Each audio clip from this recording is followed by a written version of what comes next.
For 10 years, he didn't know he was a father, until 3 girls appeared. Welcome to our storytelling corner, where every tale brings heart, hope, and hidden truths to light. We're so glad you're here. Before you dive into the emotion of today's journey, let us know in the comments, where are you watching from? We love seeing our storyline family from all around the world. And don't forget to subscribe and turn on notifications, because tomorrow's story is one you won't want to miss. It's powerful, unexpected, and might just change the way you see love and second chances. It was a bitterly cold afternoon when Daniel Carter stood in silence at Greenwood Memorial Garden, the icy wind biting at his skin, though he barely felt. His thoughts were lost somewhere between the past and the hollow present.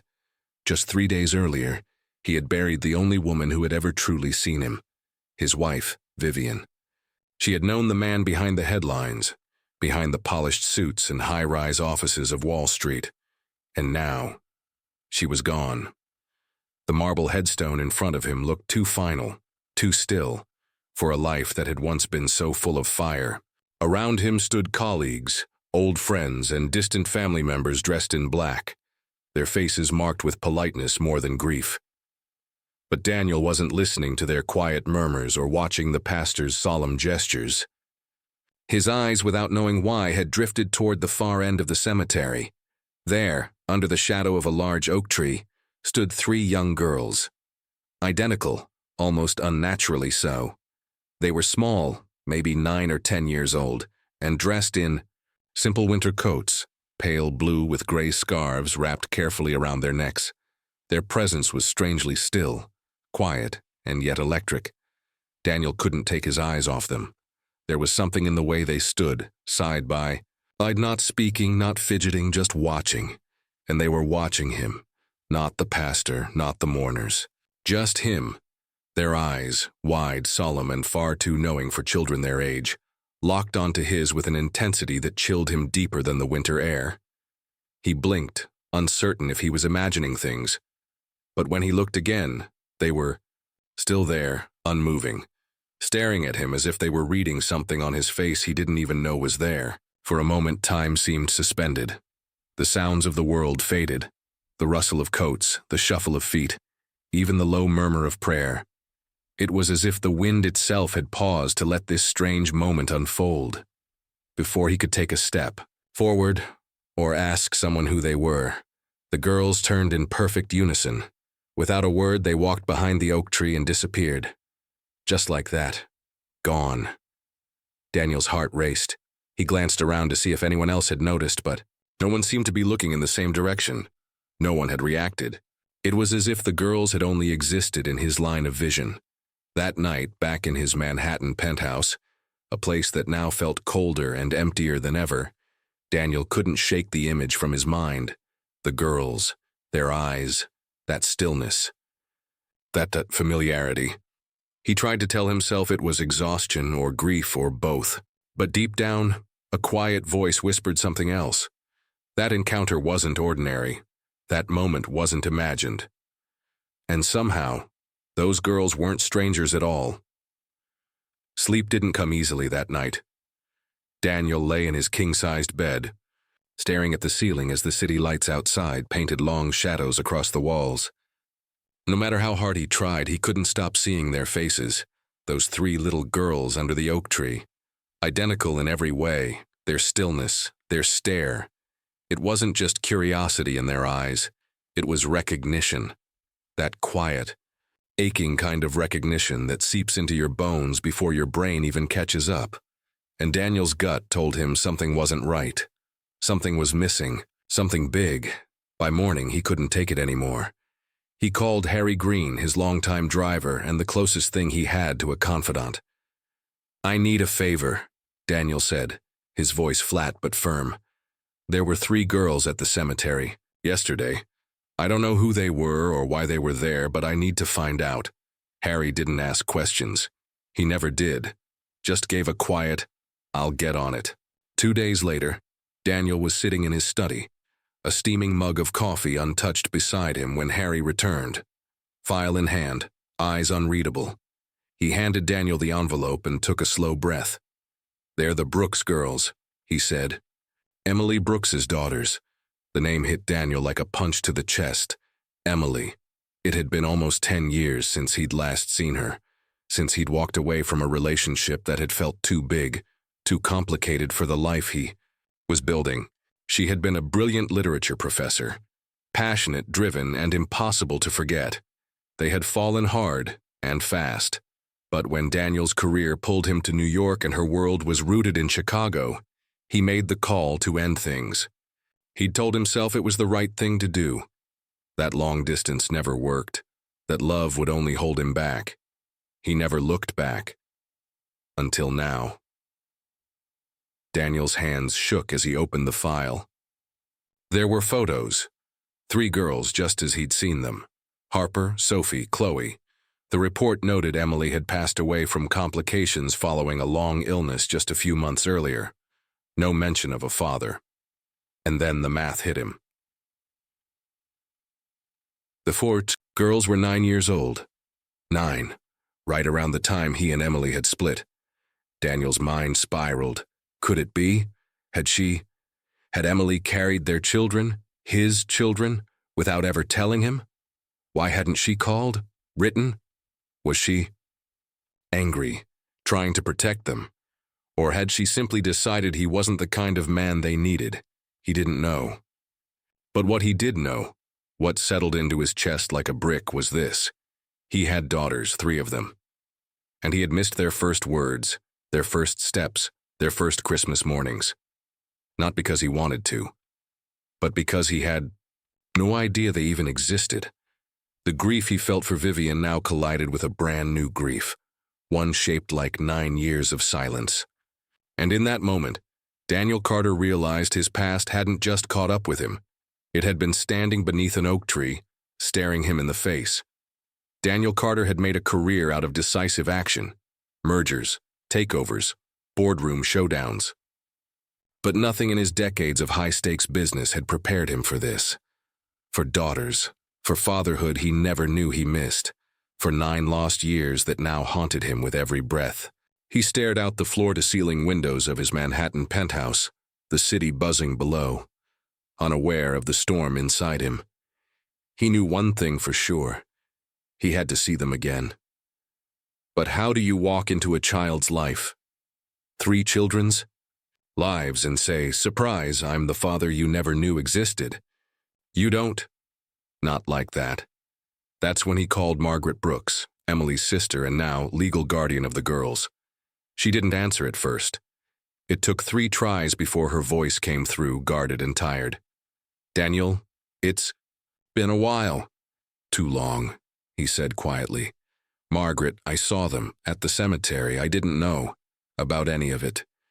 About them." There was a long silence on the line, thick with hesitation and memories neither of them wanted to unpack. "You left, Daniel," she said finally. "You made your choice." "I know," he replied, "and I'll carry that forever, but please, just let me meet them. As a friend, that's all I'm asking." She didn't promise, but 2 days later she agreed to coffee. Not with the girls, just her. They met at a small bookstore cafe on the Upper West Side, one that Emily used to love. Margaret came armed with a mix of caution and curiosity. She listened as Daniel explained, about the timing, about how he'd truly had no idea, about how Vivian had just passed, how something in the girl's eyes had cracked something wide open in him. "You want to be part of their lives now?" she asked, folding her arms. "After everything?" "I want to earn my place," he said, no pretense in his voice. "Whatever that takes." Margaret studied him. "They're smart, and they're still grieving if you hurt them." "I won't," he cut in gently. "I swear, Margaret, I won't."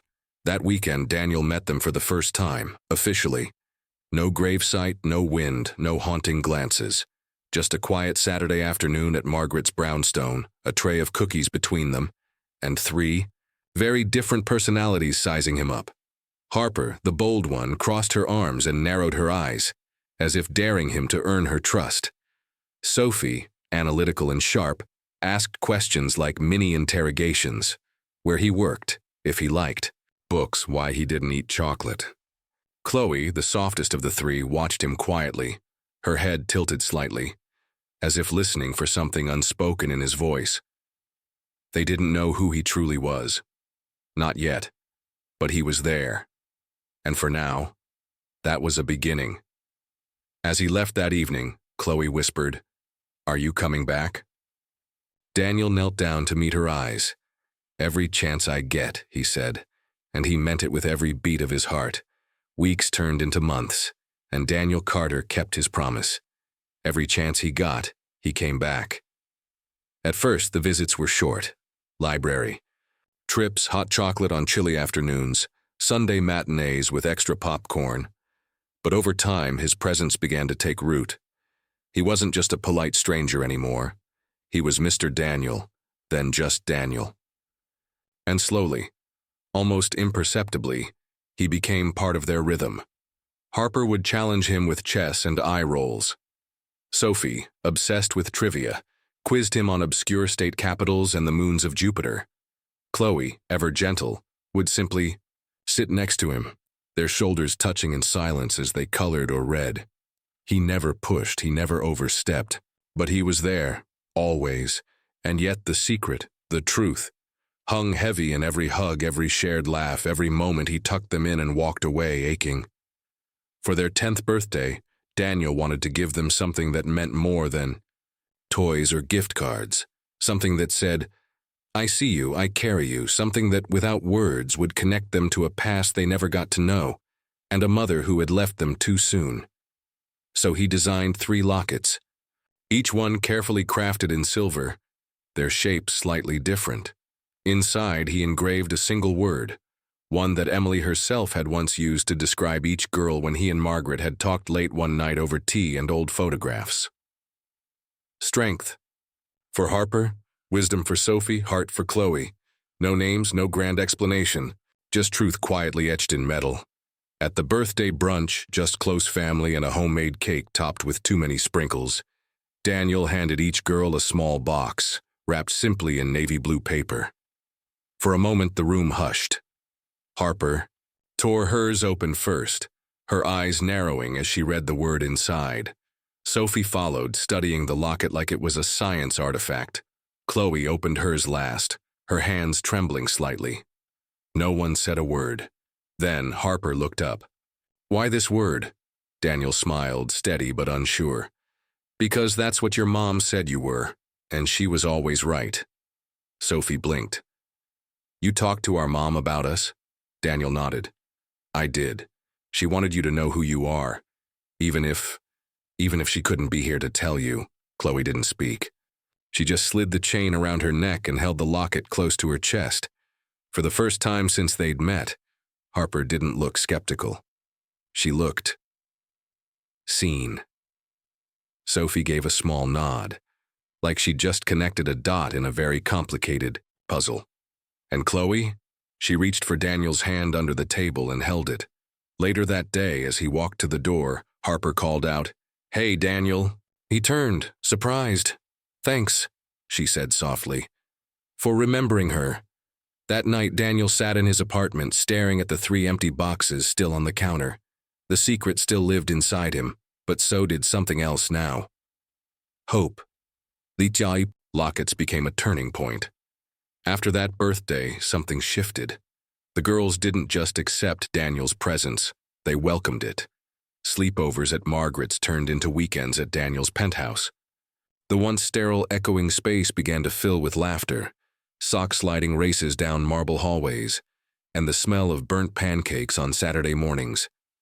Daniel, once a man of silence and strategy, now found himself memorizing ballet recital dates, Googling how to French braid hair, and spending hours helping Sophie build a solar system model with foam balls and glitter. It was chaotic. It was beautiful. And it was his. But the secret, the truth about who he really was, still loomed. Like a storm cloud in the distance, Margaret had warned him. "They'll figure it out, Daniel. They're not just smart, they're intuitive." He knew she was right. He could feel it in their questions, subtle but probing.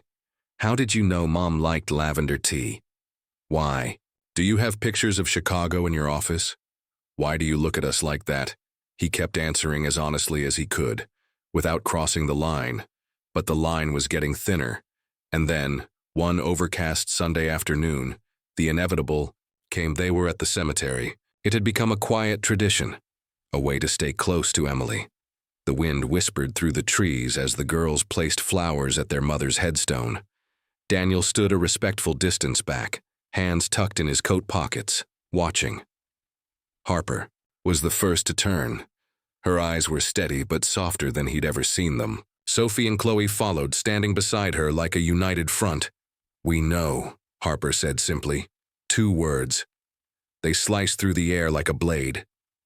Daniel's heart stopped. His breath caught. For a moment he couldn't move, couldn't speak. Sophie stepped forward, pulling something from her coat pocket. A letter. Worn, creased at the edges. Emily's handwriting. "We found them," Sophie said.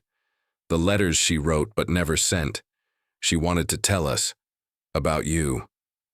Daniel felt his knees go weak. He knelt slowly in front of them, tears stinging the corners of his eyes. "I didn't know," he whispered. "Not until recently. I would have been there. I should have been there." Chloe, ever gentle, reached out and touched his cheek. "You're here now." Harper nodded, her voice quiet but strong. "Mom would have wanted us to forgive you, and we do, but we need one thing, Daniel." "Anything," he breathed. "No more secrets," Sophie said, "ever." He nodded, a single tear rolled down his face. "Deal." From that moment, things didn't go back to normal. They became something better. Real, honest, whole. Daniel's penthouse transformed into a true home. Rooms once closed off were painted with soft colors and scattered with school projects, books and stuffed animals. The kitchen echoed with jokes and pancake batter wars.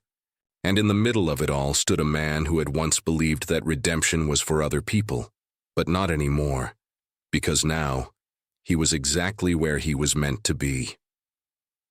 Dad. This story was more than just about loss and discovery. It was about second chances, the power of truth, and the quiet strength of forgiveness. Now, we want to hear from you. What moment in Daniel's journey moved you the most? Was it the haunting first encounter under the oak tree, the silent gift of the Lockets, or that final tearful moment when the girls said, "We know"? Have you ever experienced a reconnection that changed your life, or carried a secret that weighed on your heart for years? Maybe you've witnessed forgiveness in a way that restored a broken bond. Stories like this remind us that healing doesn't always come in grand gestures. Sometimes it's found in a whispered thank you, a shared silence, or a single tear. Please take a moment to leave a comment below. Share your thoughts, your reflections, or even your own story. We read every message, and your voice matters to us. And if this story touched you, consider sharing it with someone who might need it today. Let's keep building a community where love, healing, and hope have a place to grow, one story at a time.